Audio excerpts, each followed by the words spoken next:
এবারে স্বামীর বিরুদ্ধে মামলা করলেন অভিনেত্রী। ভারতের দর্শকপ্রিয় টিভি অভিনেত্রী দিলজিৎ কৌর। কিন্তু 2023 সালের মার্চ মাসে ধর্মীয় রীতি মেনে নিখিল প্যাটেলকে বিয়ে করেন তিনি।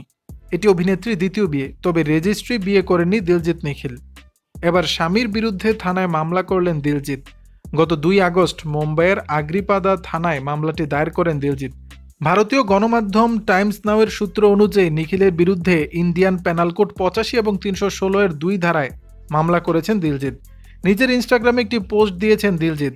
সেখানে সহকারী police commissioner Anil Prakash, DCP Krishnakant, senior inspector Yogendra, তদন্ত অফিসার সচিনকে ধন্যবাদ জানিয়েছেন তিনি। কেনিয়ায় বসবাস করেন নিখিল। পেশায় তিনি একজন ব্যবসায়ী। বিয়ের পর স্বামীর সঙ্গে কেনিয়ায় পাড়ি জমান দিলজিৎ। কিন্তু গত জানুয়ারি মাসে ভারতে ফেরেন তিনি। গত মে মাসের শেষের দিকে কেনিয়া থেকে গণমাধ্যমকে নিখিল জানায় ভেঙে গেছে তাদের সংসার। বিয়ের 1 বছরের মাথায় আলাদা হয়ে যাওয়ার সিদ্ধান্ত নেন তারা। তবে বর্তমানে ভারতে অবস্থান করছেন নিখিল। জানা গেছে কেনিয়ার জীবনে খাপ খাইয়ে নেওয়া দিলজিতের জন্য অনেকটাই চ্যালেঞ্জ হয়ে দাঁড়ায়। তাছাড়া ক্যারিয়ার এবং ভারতীয় জীবনকেও মিস করছিলেন অভিনেত্রী। ক্রমশই তাদের পারিবারিক জীবনের জটিলতা স্পষ্ট হয়ে উঠছিল। দিলজিৎ আর কেনিয়াতে যেতে চান না। বিষয়টি জানিয়ে নিখিল বলেন, দিলজিৎ আমাকে জানিয়েছে প্রয়োজনীয় জিনিসপত্র নিতে কেনিয়াতে যেতে পারেন তিনি। এছাড়া সেখানে যাওয়ার আর কোনো পরিকল্পনা নেই তার।